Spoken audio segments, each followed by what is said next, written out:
रद्द करा, रद्द करा।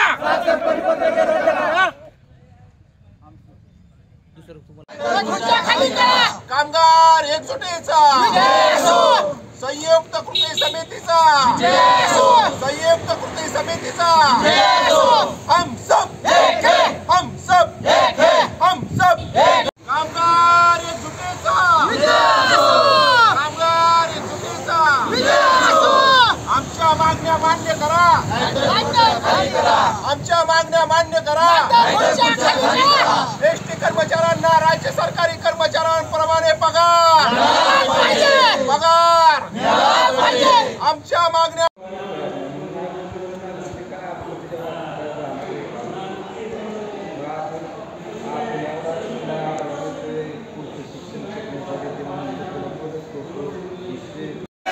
संयुक्त कृती समितीचा हम सब एक है, हम सब एक है। आमच्या मागण्या मान्य करा, नाहीतर खुर्च्या खाली करा। आमच्या मागण्या मान्य करा, नाहीतर खुर्च्या खाली करा।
आज या ठिकाणी आज महाराष्ट्रामध्ये संपूर्ण राज्यामध्ये आपल्या महाराष्ट्र एसटी राज्य परिवहन महामंडळाचे आम्ही चालक वाहक बारामती आगार येथे आज धरणे आंदोलन आम्ही केलेले आहे।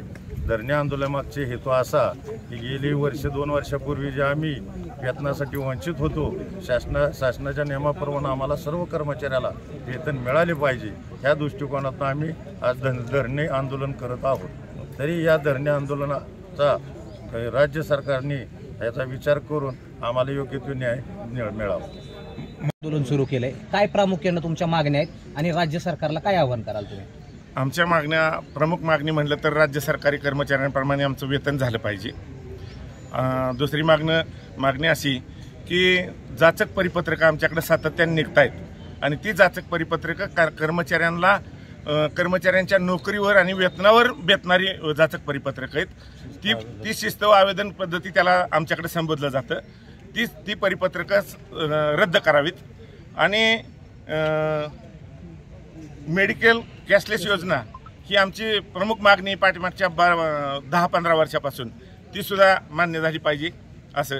त्याचबरोबर राज्याच्या अखत्यारीत जेवढी काही महामंडळ आहेत त्या महामंडळांनी पाठीमागच्या 1 वर्षापूर्वी सगळ्या महामंडळांची नावं त्याच्यामध्ये आली आणि त्यांना 7वा वेतन आयोग देतो असं म्हटल्यानंतर सरकारने त्याच्यामध्ये आमच्या एसटी महामंडळाचं सुद्धा नाव होतं, परंतु दुसऱ्या दिवशी काय कारण घडलं असं काय आम्हाला समजलं नाही। दुसऱ्या दिवशी आमच्या एसटी महामंडळाचं नाव त्याच्यातनं वगळलं आणि इतर सर्व महामंडळाच्या कर्मचाऱ्यांना 7व्या वेतन आयोगाच्या शिफारसी लागू केल्या सरकारने, त्यांचं पगारात 7व्या वेतन आयोगाप्रमाणे होत आहेत। आणि महत्त्वाचं सांगतो की 92 साली हा एसटीचा कर्मचारी राज्य सरकारी कर्मचाऱ्यांच्या पेक्षा 2-5 रुपयांनी आगाव होता। आज आमची अवस्था अशी, आमच्या बरोबरचा कर्मचारी 1.5 लाख रुपये पगार घेतोय आणि आम्ही रिटायरमेंटला आलो तरी 50,000च्या आसपास पगार मिळतोय। मग ह्या पगारामध्ये आमच्या घरात प्रपंच, कुटुंब, मुलांचं शिक्षण, ह्या गोष्टी आम्ही कशा फेस करायच्या हे काही सरकारला कळत नाही का?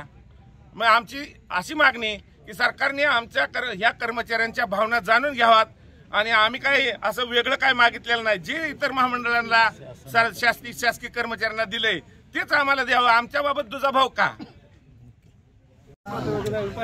कृती समितीने जे आज धरणे आंदोलन पुकारण्यात आलेलं आहे त्या धरणे आंदोलनाला सेवाशक्ती संघर्ष कर्मचारी संघटनेचे केंद्रीय अध्यक्ष माननीय पडळकर साहेब आणि कार्याध्यक्ष माननीय सदाभाऊ खोत यांनी या आंदोलनाला जाहीर पाठिंबा व्यक्त केलेला आहे। त्यामुळे या कृती समितीच्या आंदोलनाला आणखीन पाठबळ मिळालेलं आहे आणि या माध्यमातून नक्कीच आपले प्रश्न मार्गी लागतील अशी आम्हाला आशा आहे।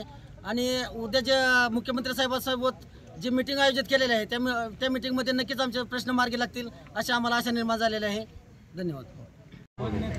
काय सांगाल, तुम्ही आज धरणे आंदोलन सुरू केलंय, काय प्रामुख्याने मागण्या आहेत आणि ह्या मागण्या जर नाही पूर्ण झाल्या 2 दिवसामध्ये काय तुमची पुढची आंदोलनाची दिशा असेल? आमची प्रमुख मागणी फक्त एकच आहे की आम्हाला शासकीय कर्मचाऱ्याप्रमाणे पगारवाढ देण्यात यावी। जर आमची ती मागणी पूर्ण नाही झाली तर आमचा हा बेमुदत जे आमचं धरणे आंदोलन आहे त्याचं रूपांतर भविष्यामध्ये संपामध्ये होऊ शकतं आणि जोपर्यंत आमची मागणी पूर्ण होणार नाही तोपर्यंत हा संप चालूच राहील। आणखी एक सांगतो की जसे लाडकी बहीण आहे, लाडका भाऊ आहे, तसेच हे मुख्यमंत्री साहेब सुद्धा आमचे लाडके आहेत। फक्त त्यांनी आमचा प्रश्न मार्गी लवकरात लवकर लावा।